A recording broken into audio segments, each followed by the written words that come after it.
Bienvenido al estudio de la Palabra de Dios. Esta es la lección número 13 de la materia Teología. Hoy estaremos haciendo un repaso de la unidad titulada Principios Básicos.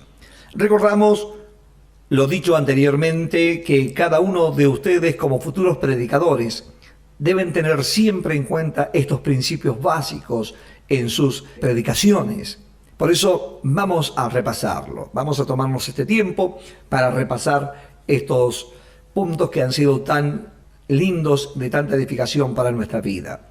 El primer punto que estudiamos es que Dios se introduce a sí mismo. Eso es lo que podíamos leer allí en Proverbios 8:23, que decía: eternamente tuve el principado desde el principio, antes de la tierra. Dios se presenta a sí mismo diciendo que su trono es eterno y antes de todas las cosas. Si Dios es eterno y estuvo en control de antes de la creación de la tierra, significa que creó la tierra en base a un proyecto, a un propósito. De eso es lo que nos habla Pablo en Efesios capítulo 3, verso 11, que nos dice: conforme al propósito eterno que hizo en Cristo Jesús, nuestro Señor. En ese propósito eterno escogió un grupo de personas, como nos dice Efesios 1:4, según nos escogió en Él antes de la fundación del mundo, y nos escogió para que llevemos a cabo la tarea que nos muestra en Isaías 43:10.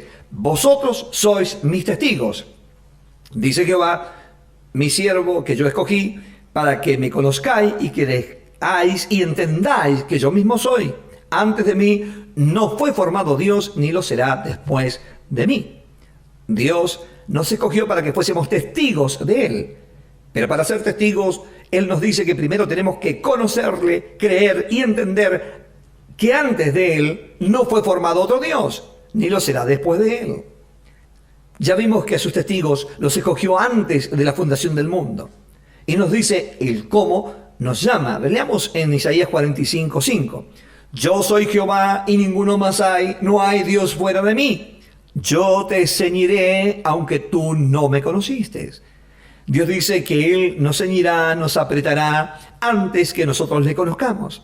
Por supuesto que esto lo hará para que entendamos que no hay Dios fuera de Él, y habiendo entendido eso, cumplir con nuestra tarea de ser testigos de Dios. ¿Qué es lo que debemos testificar? La respuesta la encontramos en Isaías 45:7. Que formo la luz y creo las tinieblas, que hago la paz y creo la adversidad. Yo, Jehová, soy el que hago todo eso. Fuimos escogidos desde antes de la fundación del mundo para ser testigos de la soberanía de Dios. Dios es eterno y nos escogió con el propósito de que seamos testigos de Él, para manifestar su soberanía sobre su creación. Lo segundo que aprendimos es que el fundamento de nuestra predicación es la palabra de Dios. Y es el fundamento porque toda nuestra vida espiritual es en función de la palabra de Dios, como lo podemos leer en los siguientes versículos. Primera de Pedro 1:23, siendo renacidos no de simiente corruptible, sino de incorruptible por la palabra de Dios, que vive y permanece para siempre. Aquí vemos que somos nacidos por la palabra de Dios. No somos nacidos por una oración de fe ni por ninguna otra cosa, sino por medio de la palabra de Dios. Pero la palabra de Dios no solo nos da nueva vida, sino que también nos limpia, como nos dice Juan 15:3. Ya vosotros estáis limpios por la palabra que os he hablado. No solo nacemos de la palabra, somos limpios por la palabra, sino también la palabra de Dios nos santifica. Juan 17:17 nos dice: santifícalos en tu verdad, tu palabra es verdad. No solo nacemos de la palabra, somos limpios por la palabra, somos santificados por la palabra de Dios, sino que también la palabra de Dios nos alimenta. Mateo 4:4 dice: escrito está, no solo de pan vivirá el hombre, sino de toda palabra que sale de la boca de Dios.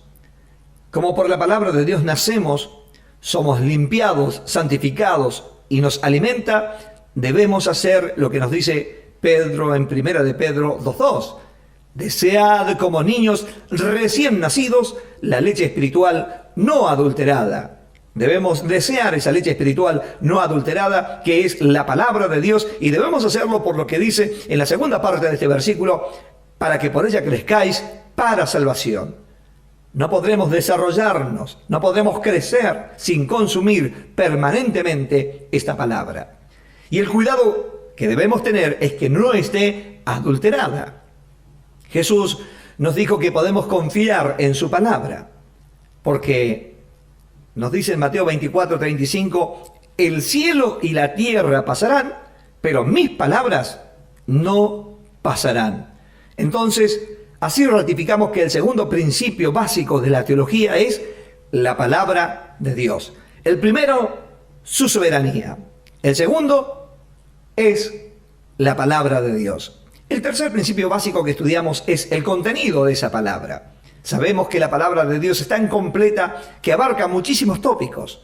Por eso, con el fin de ser objetivos y concretos, debemos preguntarnos cuál es de todas las enseñanzas el centro de la teología. La respuesta a esta pregunta la podemos ver en Cristo, nuestro mejor ejemplo. Cuando leemos allí Juan 6:38, Él nos dice, porque he descendido del cielo no para hacer mi voluntad, sino la voluntad del que me envió. Cristo vino a la tierra para hacer la voluntad del Padre, por lo tanto, esto es lo que nosotros tenemos que buscar como contenido en la palabra de Dios. Para Jesús, el hacer la voluntad del Padre era su prioridad, de tal forma que Él la consideraba como su propia comida. Eso es lo que nos dice Juan 4:34. Jesús les dijo, mi comida es que haga la voluntad del que me envió y acabe su obra. Y a nosotros nos enseñó que debíamos orar de la siguiente forma. Mateo 6:9. Vosotros pues oraréis así, Padre nuestro que estás en los cielos, santificado sea tu nombre. Venga tu reino, hágase tu voluntad, como en el cielo, así también en la tierra. En otras palabras, la iglesia de Dios está aquí en la tierra para hacer la voluntad de Dios. Por ello es que el apóstol Pablo dice que quien no entiende la voluntad de Dios es insensato, como lo podemos leer en Efesios 5:17. Usted se recordará aquello que estudiamos ya en las lecciones pasadas. Efesios 5:17. Por tanto, no seáis insensatos, sino entendidos de cuál sea la voluntad del Señor. Por último, aprendimos que nuestra firmeza en el Señor depende solo de hacer la voluntad de Dios. Eso implica que si usted se cae, es porque no está haciendo la voluntad de Dios. Eso es lo que nos dice Primera de Juan, capítulo 2, verso 17. Primera de Juan, capítulo 2, verso 17. Y el mundo pasa y sus deseos, pero el que hace la voluntad de Dios permanece para siempre. Entonces, podemos decir que el tercer fundamento de la predicación es la voluntad de Dios. Comienza con la soberanía de Dios. Segundo, como la palabra de Dios. Tercero, como la voluntad de Dios. El cuarto principio que aprendimos es el énfasis que debemos tener en nuestras predicaciones. Y dijimos que ese énfasis debe ser su gloria. Esto es porque Él nos dice en Isaías 43:7, todos los llamados de mi nombre, para gloria mía los he creado, los formé y los hice. ¿Cómo nos creó para su gloria? Ya lo estudiamos, Efesios 2:10 dice, porque somos hechura suya, creados en Cristo Jesús. Ahora leamos en Hebreos 1:3, el cual, siendo el resplandor de su gloria y la imagen misma de su sustancia. Como podemos ver en estos dos versículos, somos creados para su gloria por medio de Cristo Jesús, quien es el resplandor de su gloria. También aprendimos cómo nos creaba. Recién estamos viendo en quién habíamos sido creados y ahora vamos a ver cómo nos crea. Segunda de Corintios 4:6. Porque Dios, que mandó que de las tinieblas resplandeciese la luz, es el que resplandeció en nuestros corazones para iluminación del conocimiento de la gloria de Dios en la faz de Jesucristo. Somos creados por Dios cuando Él manda que de las tinieblas resplandezca la luz, la cual es Cristo mismo. El mismo versículo nos dice que Cristo resplandece en nuestras vidas para iluminar nuestro conocimiento de la gloria de Dios en la faz de Jesucristo. Y todo eso nos convierte en lo que Jesús dijo, Mateo 5:14, vosotros sois la luz del mundo. En otras palabras, nos creó para su gloria por medio del resplandor de su gloria, para que podamos ver su gloria en la faz de Jesucristo, quien es la luz del mundo y se manifiesta a través de nosotros. Entonces, podemos decir que el énfasis de la teología debe ser la gloria de Dios, porque para ello fuimos creados para ser luminares del mundo para la gloria de Dios. Por último, aprendimos que la sustancia de la teología era su nombre. Volvamos a leer Isaías 43:7. Todos los llamados de mi nombre, para gloria mía los he creado, los formé y los hice. La sustancia de todo lo que somos es que fuimos llamados del nombre de Dios. ¿Quién manifiesta su nombre? Éxodo 3:14 nos decía, y respondió Dios a Moisés, yo soy el que soy, y dijo, así dirás a los hijos de Israel, yo soy, me envía a vosotros. Yo soy es un presente continuo y manifiesta que nunca tuvo un principio, siempre ha sido y no cambia, siempre será el mismo. Otra cuestión que vimos es que el nombre de Dios revela su persona, como leemos Isaías 30, verso 27. He aquí que el nombre de Jehová viene de lejos, su rostro encendido y con llamas de fuego devorador, sus labios llenos de ira y su lengua como fuego que consume. Y leímos a continuación Hebreos 12, 29, porque nuestro Dios es fuego consumidor. Entonces podemos ver claramente que el nombre de Dios revela su persona. Su nombre, como dice Isaías 30, 27, viene de lejos con llama de fuego devorador y su lengua como fuego que consume. Y sabemos que Dios es fuego. Su nombre está revelando la persona de Dios. También vimos que el nombre de Dios es sinónimo de su presencia. Como podemos leer en Nehemías 1:9, que nos dice, pero si os volviereis a mí y guardareis mis mandamientos y los pusiereis por obra, aunque vuestra dispersión fuera hasta el extremo de los cielos, de allí os recogeré y os traeré el lugar que escogí para hacer habitar allí mi nombre. El nombre de Dios es un lugar de protección y de defensa. Por eso es que el salmista decía en el Salmo 20, verso 1, Jehová te oiga en el día del conflicto, el nombre del Dios de Jacob te defienda. El nombre de Dios identifica al pueblo de Dios. Eso es lo que habíamos leído en Deuteronomio 28:10, que nos dice, y verán todos los pueblos de la tierra que el nombre de Jehová es invocado sobre ti, y te temerán.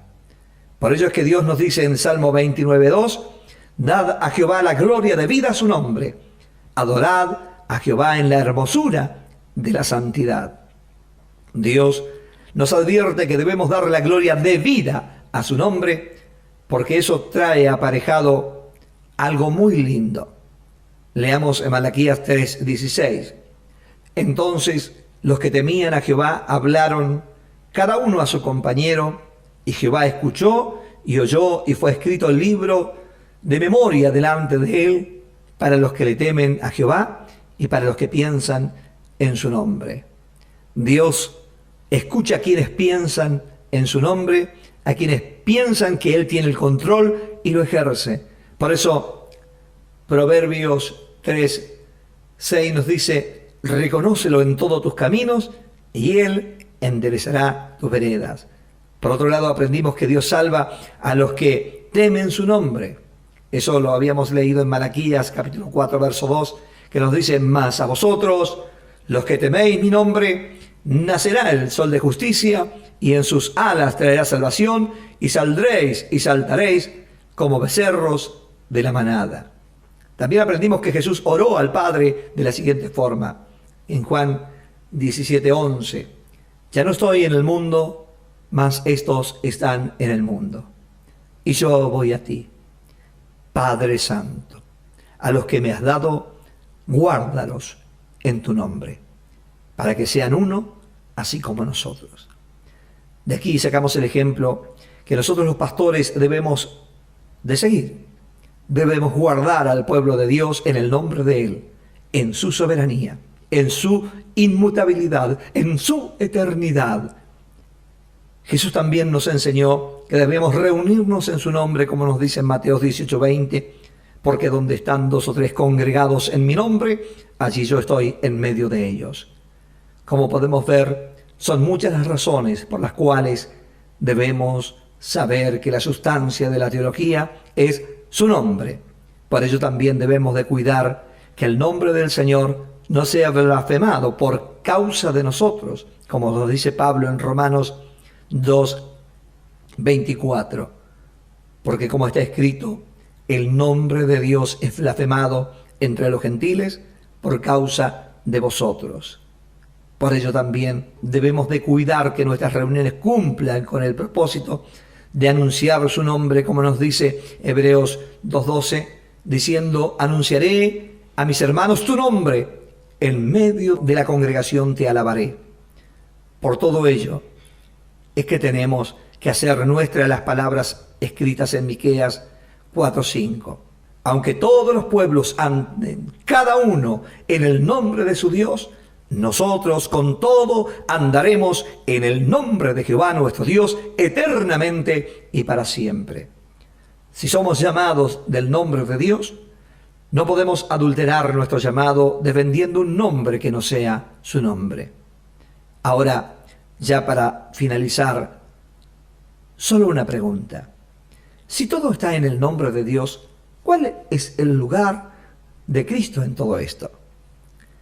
Mi amado discípulo en el Señor, de la misma forma en que Dios nos dice que nosotros somos sus vasijas en las cuales Él ha puesto su nombre, así también lo es Cristo. A ver, para que lo entienda mejor, vamos a leer Éxodo 23:20. Mire lo que dice. He aquí, yo envío mi ángel delante de ti para que te guarde en el camino y te introduzca en el lugar que yo he preparado. Quiero aclarar que cuando la Escritura en el Antiguo Testamento habla del ángel, mi ángel o el ángel de Jehová, siempre se refiere a una teofanía, una manifestación visible de Cristo, ¿no? Entonces cuando dice, he aquí yo envío mi ángel delante de ti, está hablando de Cristo, ¿no? Dice, he aquí yo envío mi ángel delante de ti para que te guarde en el camino y te introduzca en el lugar que yo he preparado. Y mire lo que dice, verso siguiente, guárdate delante de él y oye su voz. No le seas rebelde, porque él no perdonará vuestra rebelión. Y aquí está la razón, porque mi nombre está en él.